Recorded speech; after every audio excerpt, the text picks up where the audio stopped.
एक छोटे से गांव धनपुर में कच्ची गलियों के बीच एक झोपड़ी थी। वहां रहता था रमेश, उसकी माँ शांति देवी और छोटी बहन गुड़िया। रमेश के पिता का देहांत बचपन में ही हो गया था। घर में ना जमीन थी ना पैसा, सिर्फ थे तो मेहनत करने वाले हाथ और टूटे सपने।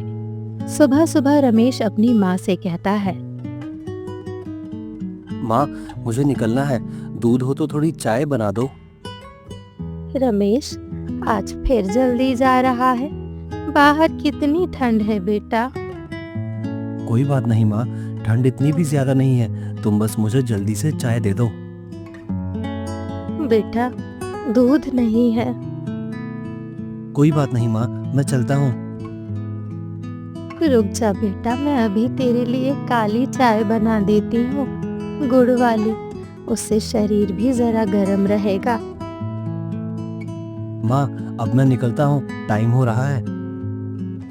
नहीं, बस रुक जा बेटा। माँ रमेश के लिए गुड़ वाली चाय और एक बासी रात की बची हुई रोटी लेने जाती है। माँ रहने दो, देर हो गई तो सेठ जी मजदूरी काट देंगे। बस आ रही हूँ बेटा। माँ, सेठ अपनी दुकान पर देरी बर्दाश्त नहीं करते, वो नाराज हो जाते हैं। हाँ बेटा, लेकिन पूरा दिन भूखे रहकर मजदूरी करना भी तो ठीक नहीं है, बीमार पड़ जाएगा।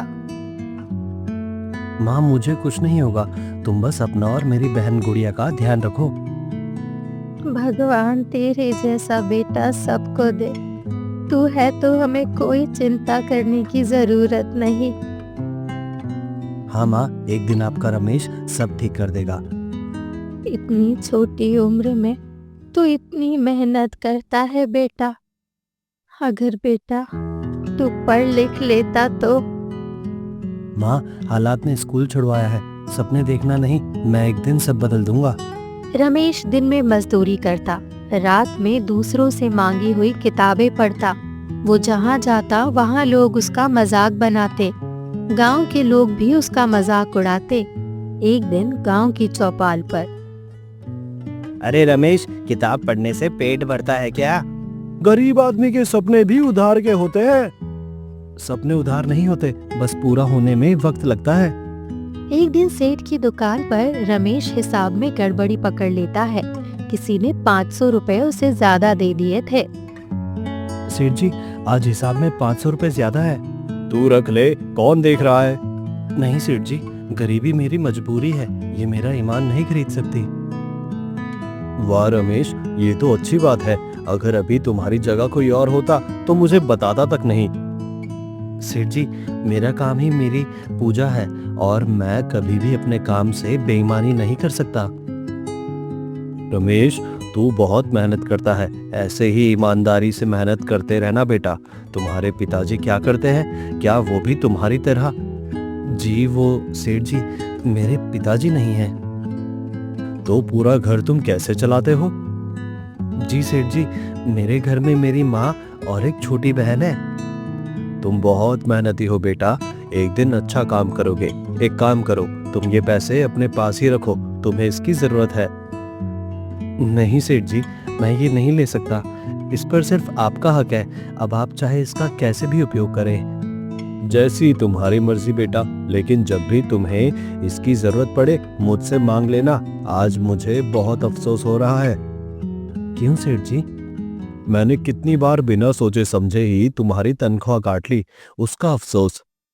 नहीं सेठ जी, इसमें अफसोस कैसा? आप सेठ हैं, अगर मैं लेट आया तो तनख्वाह तो कटेगी ही ना। अच्छा अच्छा, अगर तुम्हारा काम खत्म हो गया हो तो तुम निकल सकते हो। जी सेठ जी। रमेश दुकान का काम लगभग खत्म कर ही रहा होता है कि तभी कुछ और ग्राहक आ जाते हैं। थकान के बावजूद रमेश बिना किसी शिकवे के फिर से काम में लग जाता है। उसकी मेहनत, ईमानदारी और विनम्र व्यवहार से हर आने वाला ग्राहक प्रभावित हो जाता है। उसी दिन सेठ जी का मन बार बार रमेश की ओर चला जाता है और वे उसके बारे में ही सोचते रहते हैं। देर शाम तक दुकान का काम निपटा कर रमेश घर के लिए निकल पड़ता है।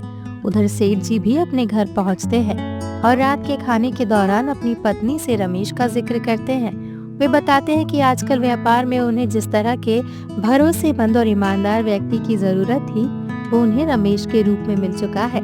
इसके बाद सेठ जी रोज रमेश को ध्यान से देखने लगते हैं।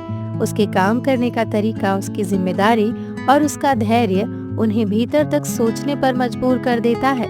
उनके मन में बार बार यही सवाल उठता है कि जिस उम्र में बच्चे पढ़ाई, खेल और अपने सपनों के बारे में सोचते हैं, उस उम्र में ये लड़का अपने परिवार की जिम्मेदारियां उठाए हुए है और पूरी मेहनत से उनका पेट पाल रहा है।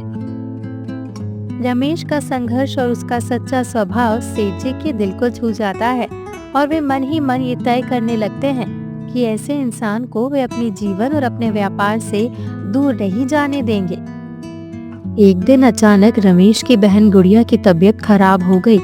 रमेश जब घर आता तो देखता है, बेटा देखना तेरी बहन को न जाने क्या हो गया। सुबह से न कुछ खाती है न पीती है, बस सोई हुई है। माँ क्या हुआ अचानक गुड़िया को? और रमेश जाकर गुड़िया को उठाता है। गुड़िया क्या हुआ तुझे? चल उठ जा, देख मैं तेरे लिए गर्मा गर्म दूध लाया हूँ, तुझे पसंद है ना?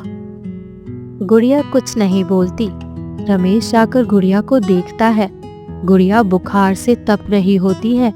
रमेश जल्दी से गुड़िया को अपने कंधे पर उठाकर डॉक्टर के पास ले जाता है। अरे रमेश, गुड़िया की हालत तो बहुत खराब है, तू इसे इतनी देरी से यहाँ क्यों लाया? डॉक्टर साहब, मैं मजदूरी करने गया था और माँ घर पर अकेली थी। गुड़िया को तुरंत ही सिरिंज लगानी पड़ेगी, इसकी हालत बहुत खराब है। जी डॉक्टर साहब। तुम जाओ बाहर, 500 रुपए जमा करा दो। जी डॉक्टर साहब। रमेश अपनी जेब में हाथ डालता है। देखता है तो उसकी एक जेब फटी होती है और दूसरी बिल्कुल खाली होती है। रमेश घबरा जाता है कि अब कैसे गुड़िया का इलाज करवाएगा। तभी रमेश की माँ दौड़ी दौड़ी आती है। क्या हुआ रमेश, कैसी है गुड़िया? क्या बोले डॉक्टर साहब? माँ, गुड़िया को सिरिंज लगने वाली है, लेकिन उसके लिए 500 रुपए चाहिए।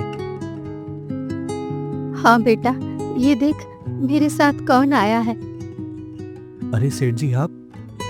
रमेश, मुझे पता नहीं था कि तुम इतने ज्यादा गरीब हो। इसके बावजूद भी तुमने कभी भी 1 रुपया ज्यादा नहीं लिया, बल्कि ईमानदारी से मुझे सारे पैसे लौटाए, जो कि मेरे हक में भी नहीं था। मैं बस वही देने तुम्हें आया हूँ। लेकिन सेठ जी, बेटा ये तुम्हारी ईमानदारी का इनाम है, इसे ना मत कहो। रमेश वो पैसे ले लेता है और जाकर अस्पताल में दे देता है, जिससे उसकी बहन गुड़िया को सिरिंज लग जाती है। थोड़ी ही देर बाद गुड़िया को होश आ जाता है और वो ठीक हो जाती है।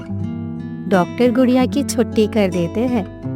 रमेश और उसकी माँ दोनों गुड़िया का बहुत ख्याल रखते हैं और धीरे धीरे गुड़िया पूरी तरह से ठीक हो जाती है और रमेश भी अपने काम पर जाने लगता है।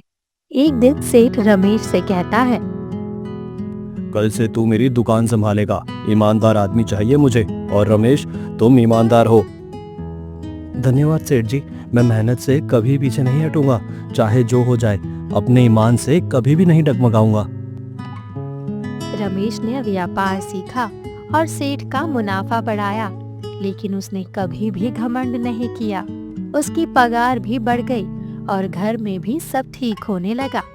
इसके साथ रमेश पढ़ाई भी करता और ज्ञान भी इकट्ठा करता और अब घर में भी सब ठीक होने लगता है। भैया, अब हमारे घर में भी हर रोज दूध आता है। भगवान तुझे सलामत रखे रमेश। आज अगर तेरे बाबा होते तो तुझ पर बहुत गर्व करते, मेरा प्यारा बेटा। माँ, ये शुरुआत है, मंजिल अभी दूर है। कुछ सालों के बाद रमेश अपनी छोटी सी दुकान खोल लेता है और ईमानदारी ही उसकी पहचान बन जाती है। रमेश ईमानदारी के साथ समझदारी से भी काम लेता और अपनी दुकान चलाता। भैया, बाकी दुकानदार तो मिलावट करते हैं, लेकिन रमेश भैया आपकी दुकान का माल एकदम प्योर होता है। मेरी दुकान पर भरोसा बिकता है, मिलावट नहीं। जो भी हो, मैं कभी भी मिलावट नहीं करूँगा। इन सब के बाद भी रमेश ने अपनी पढ़ाई जारी रखी और वो बस सीखता रहा। धीरे धीरे उसकी दुकान फैक्ट्री बनी और फैक्ट्री कंपनी बनी और एक दिन रमेश गरीब से अमीर बन गया। अब रमेश शहर में रहने लगा था और एक दिन वो गांव आता है। अरे रमेश, तू इतना बड़ा आदमी बन गया। आदमी वही हूँ, बस हालात बदल गए हैं। रमेश ने गांव में स्कूल, अस्पताल और रोजगार शुरू कर दिया और गांव वालों की मदद करने लगा। और एक दिन रमेश अपने ही गांव में भाषण देता है। मैं अमीर पैसे से नहीं बना, मैं अमीर सोच से बना। मेहनत ने रास्ता दिखाया, ईमानदारी ने मंजिल, और तभी आपके गांव का बेटा रमेश आप लोगों के लिए कुछ कर पा रहा है। बेटा, आज तेरे पिता होते तो तुझ पे कितना गर्व करते। हमने तो कभी नहीं सोचा था कि अमीरी ऐसी भी होती है। जुग जुग जियो बेटा, खूब तरक्की करो। भैया, आप मेरे भैया हो, मेरे लिए यही काफी है। आप नहीं होते तो मैं उसी दिन। नहीं गुड़िया, ऐसा मत बोल। तेरा भाई हमेशा तेरे साथ होगा। माँ, मैं जो कुछ हूँ आपकी दुआ से ही हूँ। गरीबी कोई गुनाह नहीं है, लेकिन हार मान लेना गुनाह है। जो मेहनत और हिम्मत से लड़ता है वही इतिहास बनाता है। और रमेश ने वो कर दिखाया, जिसके बाद उस गांव के सभी युवा रमेश के दिखाए रास्ते पर चलने लगे।